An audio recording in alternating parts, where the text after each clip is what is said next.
warahmatullahi wabarakatuh. Yang terhormat Ibu Raras Hafidasari, selaku dosen pembimbing mata kuliah Bahasa Indonesia, kelas komputerisasi akuntansi 2A, dan teman-teman semuanya yang saya sayangi.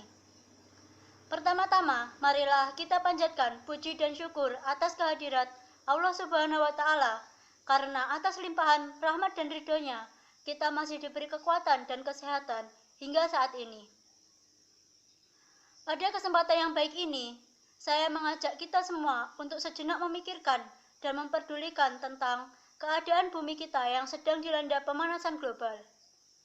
Kita semua tentu pernah mendengar kata pemanasan global atau yang sering disebut dengan global warming yang tidak asing lagi dibahas di berbagai media. Pemanasan global atau global warming adalah adanya proses peningkatan suhu rata-rata di atmosfer, di laut, maupun di permukaan bumi. Pemanasan global pada kenyataannya merupakan suatu masalah serius yang sedang melanda bumi. Pemanasan global dapat berakibat pada kerusakan lapisan ozon dan perubahan iklim yang tidak menentu. Lapisan ozon merupakan lapisan mantel bumi yang melindungi bumi dari sinar ultraviolet yang dipancarkan langsung oleh matahari. Bisa kita bayangkan jika lapisan ozon ini semakin rusak, maka lama-kelamaan kehidupan di bumi pun akan semakin terancam.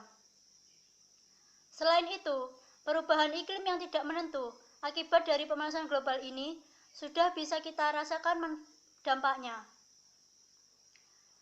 Sebagai contohnya adalah di berbagai daerah di Indonesia mengalami curah hujan yang sangat rendah sehingga menyebabkan krisis air atau kekeringan.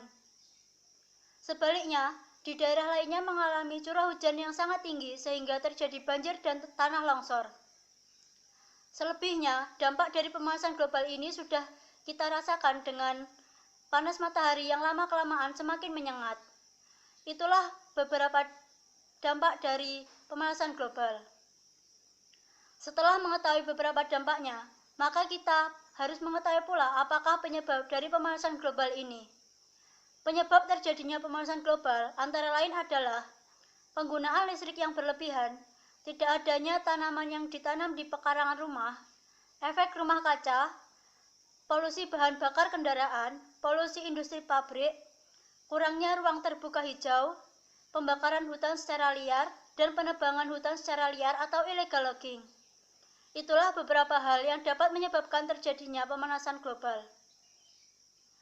Dari sekian banyak penyebab dan dampak dari pemanasan global, masih ada hal-hal yang dapat kita lakukan untuk mengurangi pemanasan global ini. Hal-hal tersebut seperti berhemat energi dengan menggunakan seperlunya saja, menggunakan kendaraan seperlunya, mengurangi pembakaran baik pembakaran hutan maupun pembakaran sampah, melakukan penghijauan ulang pada hutan atau reboisasi, dan menggunakan peralatan yang ramah lingkungan. Hal-hal tersebut terlihat sangat sederhana, namun memiliki dampak yang sangat luar biasa bagi kehidupan kita mendatang. Oleh karena itu, demi keselamatan kita bersama, marilah kita mulai untuk turut berpartisipasi dalam melestarikan lingkungan dan menyelamatkan bumi. Kita bisa memulainya dari lingkungan yang paling kecil seperti diri kita sendiri. Saya berharap pidato ini dapat menggugah semua orang untuk selalu menjaga dan melindungi bumi yang kita gunakan bersama-sama. Semoga generasi yang akan datang masih bisa menikmati keindahan di bumi ini. Sekian pidato dari saya. Jika ada kata-kata yang kurang berkenan, saya mohon untuk dimaafkan. Atas perhatiannya saya ucapkan terima kasih. Wassalamualaikum warahmatullahi wabarakatuh.